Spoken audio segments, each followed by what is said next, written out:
All right, hey folks. So late last night, I got the news that John Meadows had passed away, and it didn't seem right not to at least address this today in somewhat of a tribute to him as an educator and as a bodybuilder in the space that I'm in.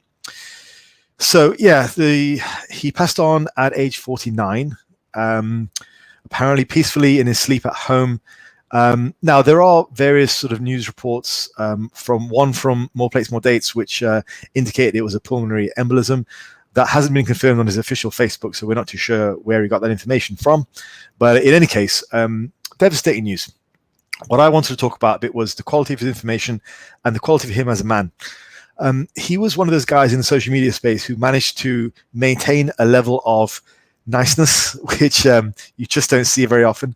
I mean, I've said it before, social media and the internet in general can be a very nasty place, and it causes you to get somewhat defensive if you're not careful. And John was such a very friendly and open guy that you never saw that from him. He seemed to know how to interact with everyone.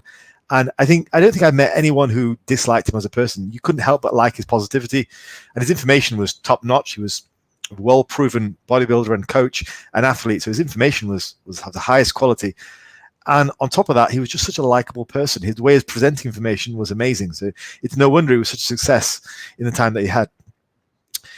So yeah, I guess what I'm sort of reminded of with stuff like this is we could all go at any point. We don't really know. I mean, this was, as much as he had his issues, no one expected this. I mean, John was prepping people right up to this weekend. He had competitors this weekend who were doing really well for themselves, and he'd prepped Sean Clarida a bunch of times, and he'd had great success even after his heart attack, and he looked healthier. He was doing lots of YouTube work. He was interactive with lots of people.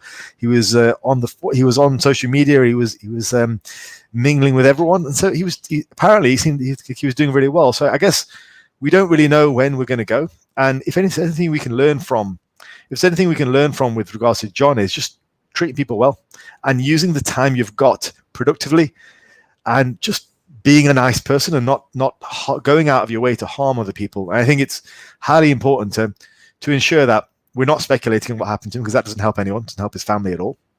But certainly also the fact that, yeah, we could all go at any time. We don't really know when our card is up, as it were. And I think for the most part, we should be trying to go through life being as nice to people as we can, trying not to cause any undue harm to others, trying to live a happy life while not impeding on others, not engaging in, I don't know, negativity and gossip and whatnot, which doesn't help anyone. And there's too much of that in the world, and it causes a lot of stress for people involved. And it's something which people should do more to be mindful of. If someone's doing something which makes them happy and it doesn't harm anyone else, just let them crack on. Because there's far too much negativity in the world, and life's too short for that. And it comes from the people who you're closest to sometimes. And other times, like with John, I mean, I'm sure John, being a public figure, had lots of negativity aimed his way just because he's out there in the public. But oftentimes for the rest of us who aren't in the public as much as he is, we still throw around a lot of negativity, and we need to stop doing that because life's too short. We could go at any time, and we need to learn to be nice to each other, because we have a weird thing as human beings where we can get quite sort of destructive with people around us, and we need to stop doing that because it causes nothing but stress. And if there's anything we can learn from John, is that spreading positivity is far more productive. So with that, I'm going to leave you guys. Rest in peace, John Meadows. And yeah, speak to you guys next time.